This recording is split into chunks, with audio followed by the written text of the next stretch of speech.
I'm gonna back it down. There's fish. There's a fish. There's a fish. There's a fish. Got him. Here, watch out. Big. Got him. Big. Big fish. Big fish. Somebody back the boat up. Oh, big fish. Sorry, Jet.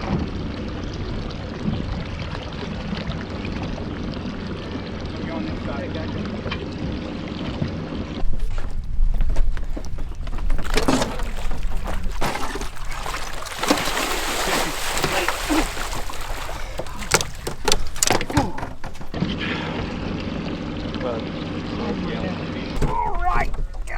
Ooh, that is a big absolute tank of a North Woods fish. Supernatural big baits getting it done up north, Jim. Amen, man.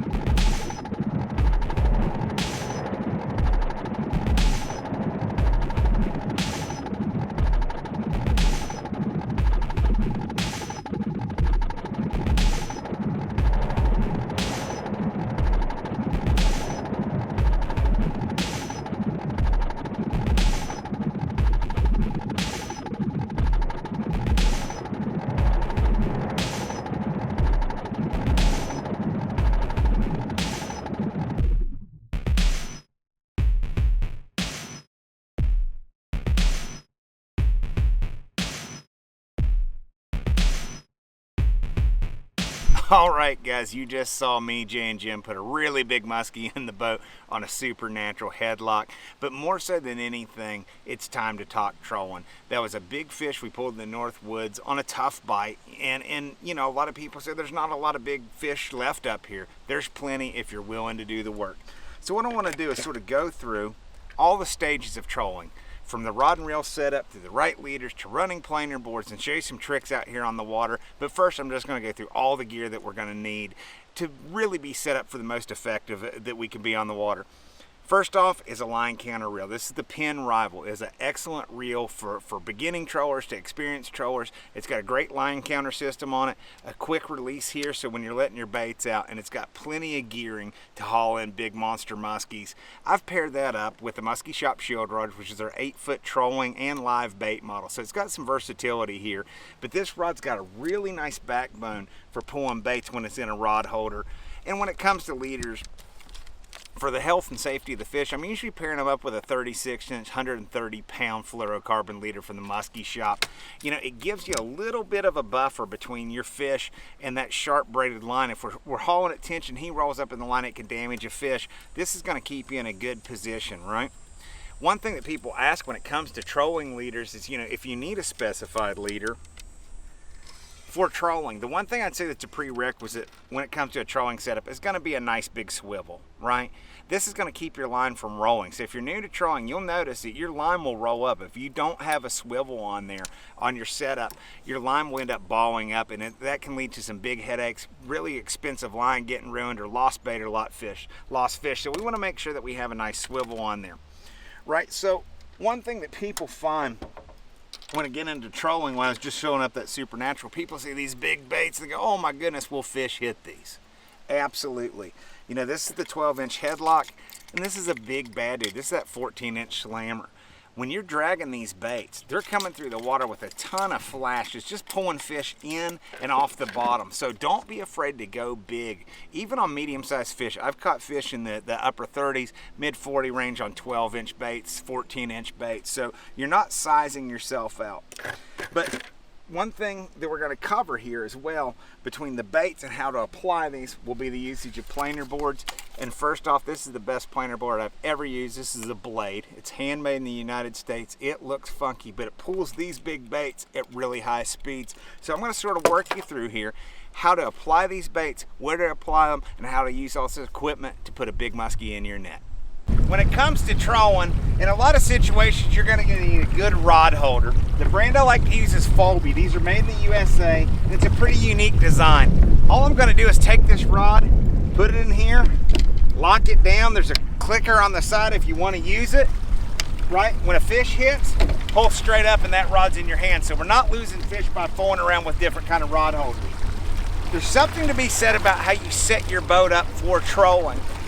If you notice, if I'm only running 1 or 2 rods and I'm not hand holding, I want to have that to the back of the boat. So when I'm zigzagging around, I've got the best control for my rod. I don't want that in the front of the boat. I want as much line behind the boat as I can. Another big thing that comes up when it comes to trolling is how tight should my drag be, right? There's no magical answer to this. However, one could say that the bigger the bait, the harder the drag that you want. You don't want this big supernatural bait out there with a really loose drag, right? If I just pull on this and it's just going, he's gonna hit that bait and he's just gonna pull a line off. I wanna crank that thing down a little bit, depending on my speed and the size of my bait, to make sure when I get a hit, I've got impact on that fish and he's gonna hold it. Now the reason I use these pin reels is they've got a really smooth drag system, so I can have a crank drag. He's gonna hit it, I'm gonna get hook penetration, and he's still gonna be able to peel that line with this clicker, right? And so one thing, especially when you're trolling these big baits, is having that clicker, a big loud clicker, rip, rip, rip, rip, rip, so you know when a fish is hit, right? So you got a buddy in the boat and you're trolling 2 rods, or maybe you got 3 going, depending on where you're at. Knowing where that sound came from is imperative to know that there's a fish on, and it lets you have a better idea of what's going on with the bait. But having that drag sit just right, where it's hard enough to hook a fish, but not so soft he's just gonna hit it and pull drag and not get hooked. How much line do we put out? So I've got my trusty Squeaky Pete here, one of my favorite trolling baits. It's got a really nice wobble, reminiscent of some of the classic trolling baits, and this thing's really catching some fish for us out here. One thing you're gonna do with your line counter, and the reason we use line counters is it makes your passes, replicate. Here Josh is driving the boat. Let's say we hook into a nice fish. How much line do we have? So if we don't have the line counter, we don't set it properly, we're not going to be able to recreate those results. So trolling success is really dependent on gauging your speed. So right now, Josh, what are we doing? 3.5. Right in there. Right. So in that neighborhood, and if I'm going to go how much line out, so I'm going to get my phone out, or I'm going to grab Josh's phone, and we're going to check Musky 360. For a lot of these baits, we've got really good trolling charts. Now, one thing that varies lake to lake and boat to boat, but it's going to give you a really good generality of where your baits are running. You can tweak them in. So what we're going to do is, we know we've got a 36-inch trolling leader on here. So anything that we take from the trolling charts on Musky 360, subtract 3 feet, and we're running right where we want to be. I'm going to put this Squeaky Pete out here at 25. I'm just keeping an eye on this, right? We're ripping some bait off here, or some line, right? Right there, set this guy at 22 feet. I know he's right at 25, right? Jam him in the Folby here if we can, and we're good to go. It's as simple as that. And it's not, it's not that difficult of a scenario, but yes, take that leader into account for your running depth so you can do it day in and day out. When we're fishing with clients, we want results that we can achieve day after day after day. Replicate. Right now we're over some cribs. We know those cribs right now top out at about 10 feet. If we can get the old Squeaky Pete in there, we're going to get a big rip. Planer boards. Got the blade here from my buddy Josh over in Minnesota, handmade in the USA, and it is bad to the bone. Now we're in Wisconsin. Usually it's 1 rod per man, right? You can't run this big spread. Why do I need planer boards? Well, let's say we're fishing cribs, we're fishing nasty timber, we're fishing something I don't want to get my big nice boat into. A planer board is a great way to get that bait into nasty places where you're not going to rip your prop up, right? Or to stay away from fish if we think we're spooky. Right now we're out on some big clear water that's Cisco based. You might not want to go ripping your boat through there. So to get a little distance from your prop, your boat, a planer board is going to be a good option. They're really simple to use, and with the blade we've got a clip here. We're going to clip our line into this, we're going to run our line through the back here. Now, your distances are going to be the same. A few minutes ago, we were running a Squeaky Pete at 25 feet, right? What I'm going to do, in general, and I'll pop up here and show you, I'm going to run my bait at about the same distance, right? So I'll get my 23 feet, or excuse me, 22 feet plus my leader. Rip some line off there. There's my 22 feet, right? Lock her in there, good. I'm going to pop up here. I'm going to attach my blade to this board, or excuse me, my board to the line. Right? Simple, simple, simple. Now I know my bait's running exactly where I want it. Any additional line I feed out is not changing my running depth, right? So as I feed this out, you'll see this board is starting to head up this way. And Josh, you can give her a little juice here. And you'll see this thing is gonna run way out here, nice and safely far away from the boat. I'm gonna set my rod as normal in my rod holder. And just go out there. And you see that thing's running parallel to the boat. Juice her a little bit there for me. Now we're pulling this bait way off the boat, right? And the cool thing with the blade is I can feed it as much line as I want, and this thing is gonna track true as quickly as we wanna go. Right? Not pulling behind the boat, not getting off on the boat. It just gets some more distance there. That's going to be the best way to run these planer boards. You can get a massive amount of distance away from your rig. If you're fishing some nasty cover on the side, the blade's going to be the ticket. Any planer board will do it. This is the easy one to use, but it's a nice trick, even when you're fishing solo with one rod, to get baits away from the boat for spooky muskies. What is he doing with a planer board and a headlock? You gotta go. Nothing can hold these things. This is why I love the blade, right? So I'm gonna get this big 12-inch custom Musky Shop headlock out here, right? Get her running. Rip me about 30 feet of line here. Get my blade out.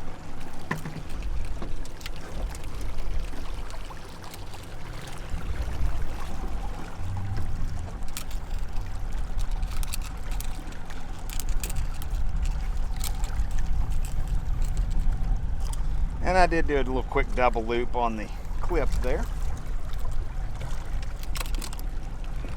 All right, we're at 2.7 right now. Let me get her set. Yeah, that's a good distance right there.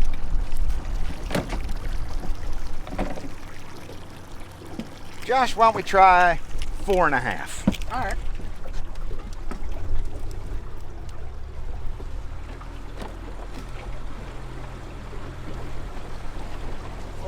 It is.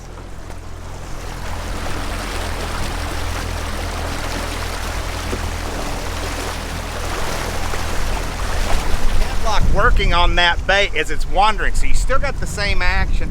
What are we still at? 4.5? 4.85. Let's try 5.5. Gun her up a little bit. Picking her up.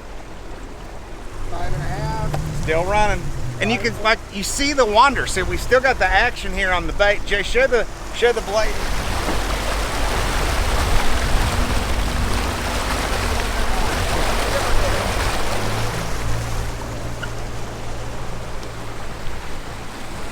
Where we at? 6.2. Still running.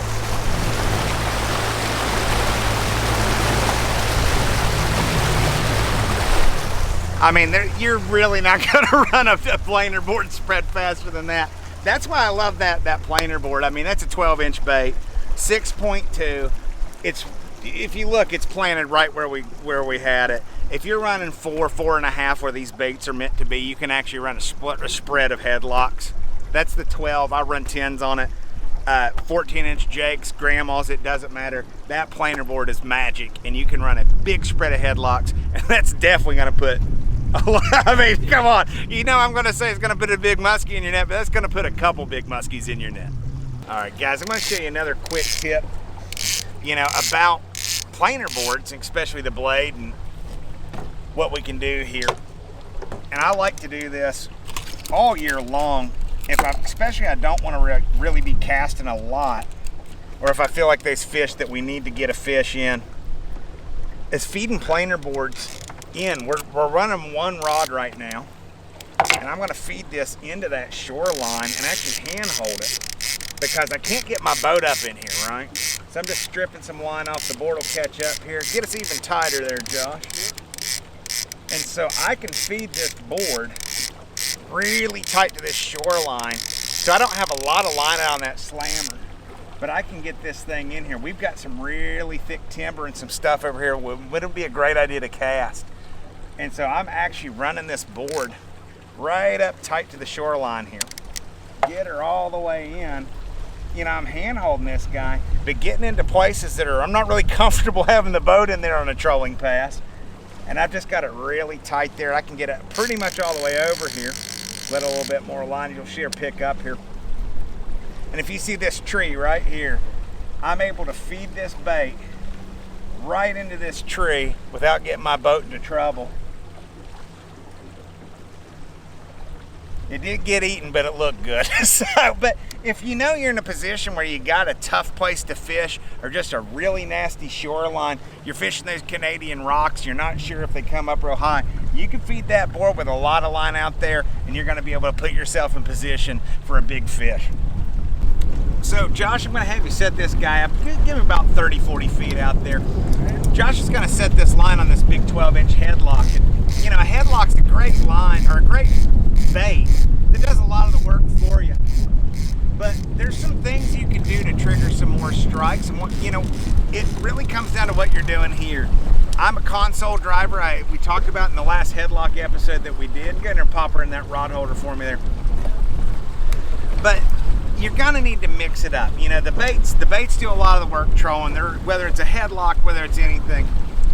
But you can do a lot to help you get a strike, either with your tiller or with your console. And there's a lot of console drivers out there that don't think, oh, it's not the best trolling boat. Not true.